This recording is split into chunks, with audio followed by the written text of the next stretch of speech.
start filming. Oh. Well,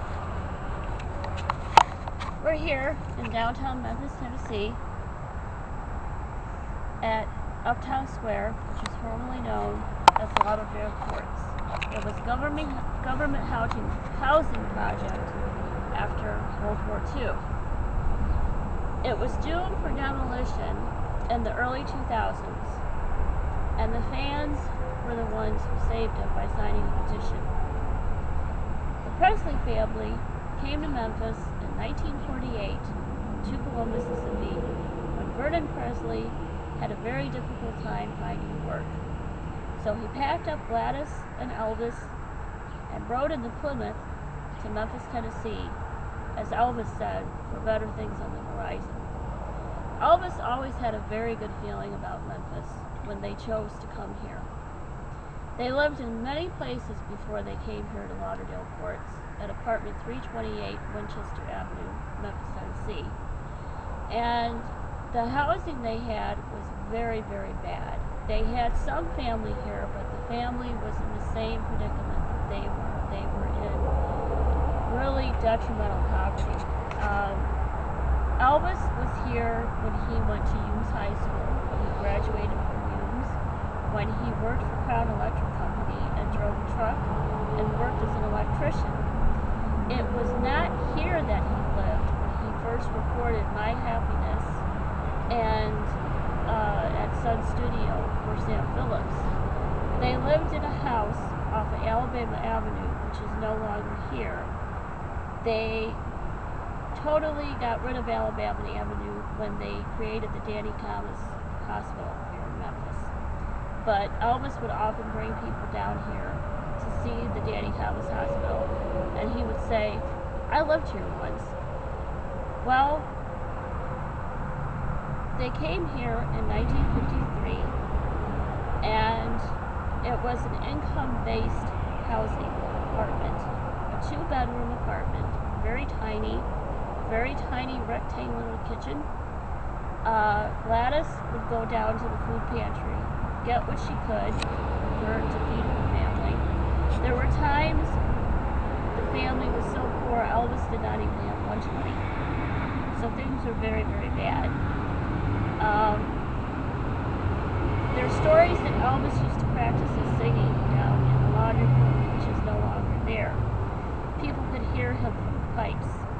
Elvis was very shy back then about his singing. So let's go back inside to 1953.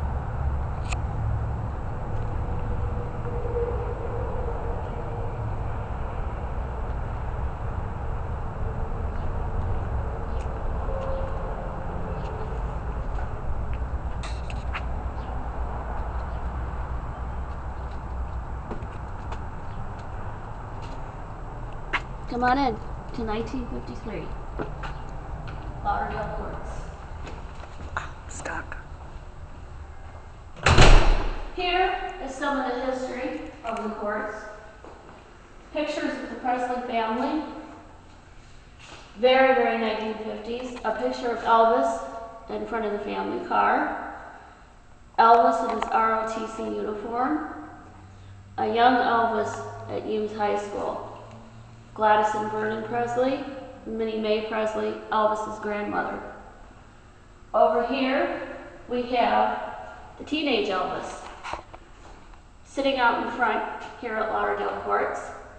Some of Elvis's friends, Buzzy Forbes, who remembers Elvis very fondly.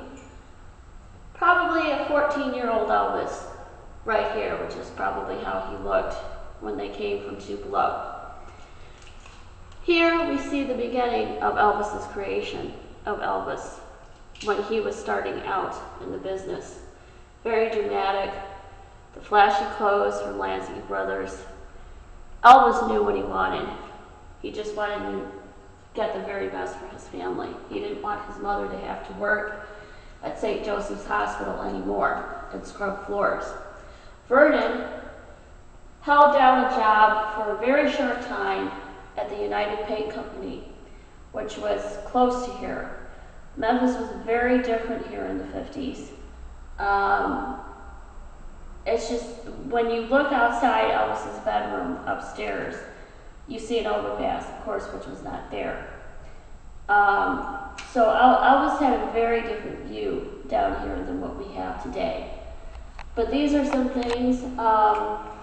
Looks like some receipts, a loan receipt book, a signed check from Vernon Presley. And when Elvis worked at Crown Electric Company, he didn't make very much. He only made so much a week. And a lot of that went to pay for the rent and the food here, and he saved a little for himself so he could buy those clothes at Lansky Brothers. And so he was a main supporter of his family, I think, from the time he was 16 on up until his death. Because as we know, Vernon could not work anymore. He supposedly hurt his back, and he never worked again after United Bank Company. So let's go upstairs to apartment 328, Winchester Avenue.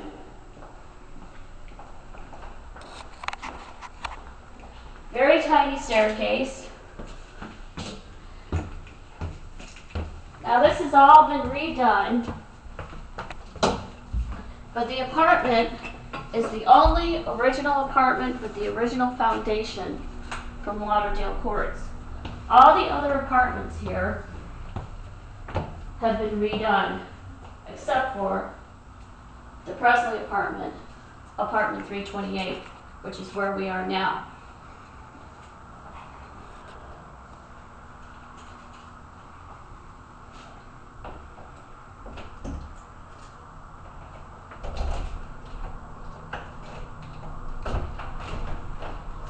So let's go into 1953.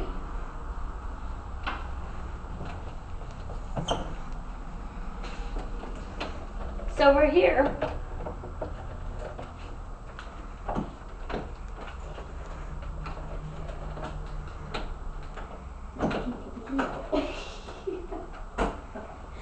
We're here in 1953 in the Presley apartment. Of course, it did not look like this. The Presley family would not have had a sofa, maybe a chair or two, would not have had a television, would have probably only had a radio that they brought with them from Tupelo. The radio was very important back then, especially for a young, inspiring musician that Elvis was. And it was here on the radio at night where Elvis would listen to a very popular disc jockey on WHBQ radio, a disc jockey who was Dewey Phillips, and had a show from the Chisco Hotel downtown Memphis called Red Hot and Blue. And that show would become very vital to Elvis between the years 1953 and 1954. When, in July 5th, 1954, at 706 Union Avenue, just by mistake from goofing around on an Arthur Crudup song called That's All Right Mama, rock and roll history was born. That song, That's All Right Mama, was played a consecutive 14 times in one night, unheard of for that time period. How they knew Elvis was white and not black was when Dewey Phillips got Sam Phillips to get a hold of Elvis's parents, Gladys and Vernon, and get Elvis down to the radio station so the kids could hear who this singer was. Gladys and Vernon said they weren't quite sure where Elvis was, but Gladys figured out that he was down the street at the Suzor No. 2 Theater, because that's where Elvis would go when he would really want to think, and he was just too nervous to hear himself on the radio. He really wasn't even sure if Dewey Phillips was even going to play it, but he wasn't sure he wanted to stick around and hear himself on the radio. So he went down to watch a movie, get his mind off of things, walk around Memphis, walk around Beale Street. And his parents found him, told him Dewey Phillips wanted to get him down to the radio station. So they took him down to the Chisco Hotel. WHBQ was located on the first floor. And Dewey Phillips could kind of sense that Elvis was a little shy. And so he didn't let Elvis see that he was being recorded. Hid the red light. And whenever he was going to record Elvis, that's what he had to do, or else he would have never gotten an interview because Elvis was just so shy. So the first interview is something that's been lost for many, many years. We're not sure what happened to it, but I've had people tell me, oh, can you imagine how boring that first interview was? Elvis, how you doing? Okay. Where do you go to school? Eames High School. What do you do for a living? Work for Crown Electric Company as a truck driver. But it was the very first Elvis Presley interview, which would be worth millions today if it was found. But that was how they knew Elvis was white. By him stating he went to Eames High School, they knew that he wasn't a black singer. A lot of the kids calling in thought Elvis was black. And Sam Phillips at that time had always said, if I could find a white singer that could sound black, I'd have $1 million. So things started to roll, music started to change, and society began to change when Elvis came into it. Life here at Lauderdale was very simple, not a lot of luxuries. This is Gladys Presley's kitchen. A lot different than the kitchen that she had in Tupelo, which was very, very small. This is a very small rectangular room. Stove is a 1950s model stove, 1950s refrigerator with a few little list things to show you how things have changed.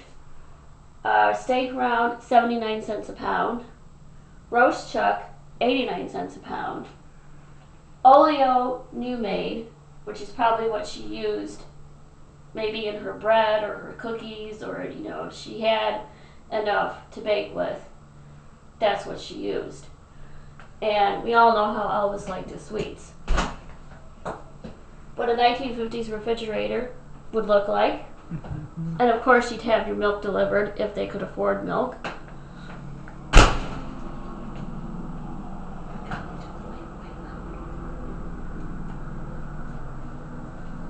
They used to have a microwave in here, so they had a little table. The reason why there's one setting. In a lot of books that have been written, from the time Elvis was born, Gladys treated him very special.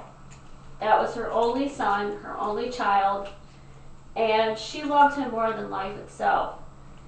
So when she fed him, she always took very good care of his plate, his bowl, his fork, his knife, his spoon. And when people would come over, it was known that even family would say, oh, we can't touch that, we can't use that, that's Elvis's plate. So very special from the time he was a baby. So this is what kitchen life was like in 1953. Very simple.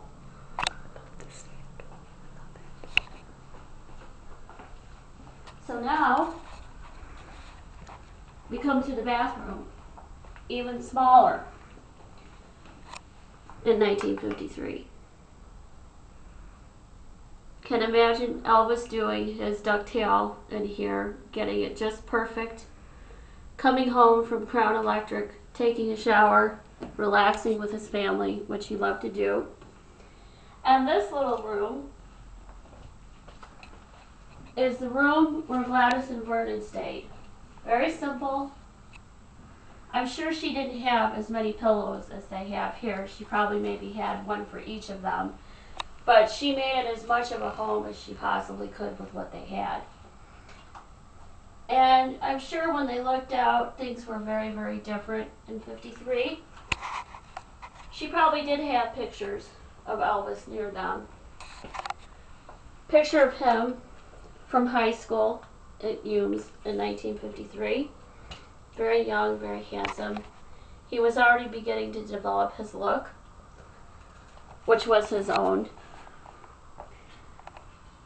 So now we enter into Elvis's room.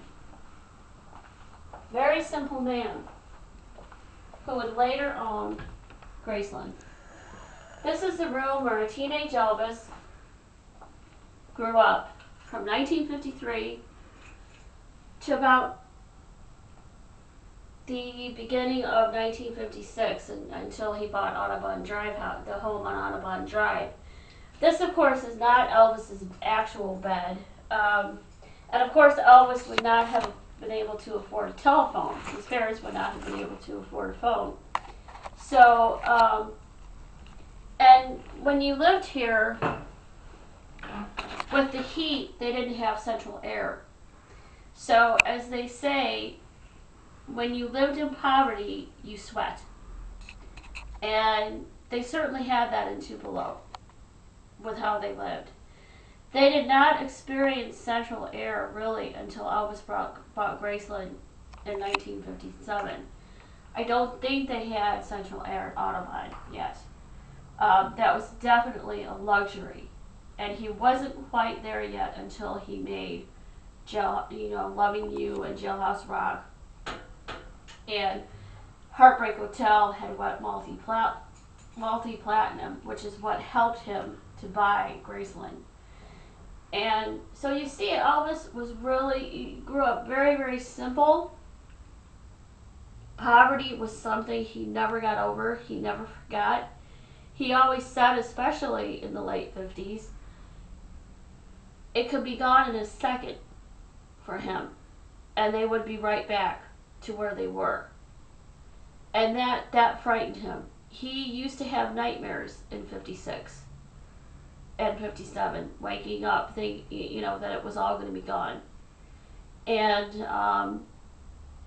so life was very hard for them. And then when they got to Graceland, it changed. It changed completely. They had to have the privacy. They didn't have privacy at Audubon. It was very easy access for the fans. But this room, there's a feeling to it. You definitely do sense him in his youth, and maybe feel some of the dreams that he might have had. All he basically wanted out of life was to support his parents. He didn't want his parents to have to take care of him anymore. He wanted to take care of them. When he went into the Memphis employment agency looking for work, he told a woman there, he said, all I really want to do is be able to do something so my mother wouldn't have to work anymore.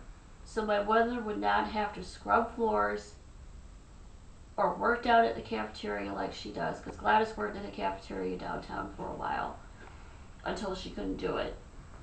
And the thing about Lauderdale that was hard, if you made even just a little bit more than what your income was when you came in, if you made too much, you were out very quickly. So I'm sure when Elvis started buying Cadillacs and things like that, people probably started to wonder, why is he living here? When Elvis made it, he never talked about the projects down here when he lived, what it was like to live here. This was something he really wanted to forget about. Once he was out of the projects, he was out, and he was not going to come back. He was not going to have to come back. And so to think that one person did all that with just their voice is really an amazing thing to have totally come from nothing, absolutely nothing, and make the life that he did. So if you can put your mind in the summer of 1954 and imagine Elvis coming home from a night of recording at Sun Studio with Bill Black and Scotty Moore and Sam Phillips. Imagine the excitement of the beginning of rock and roll. So I hope you enjoyed this, and just remember who started everything, and don't ever forget.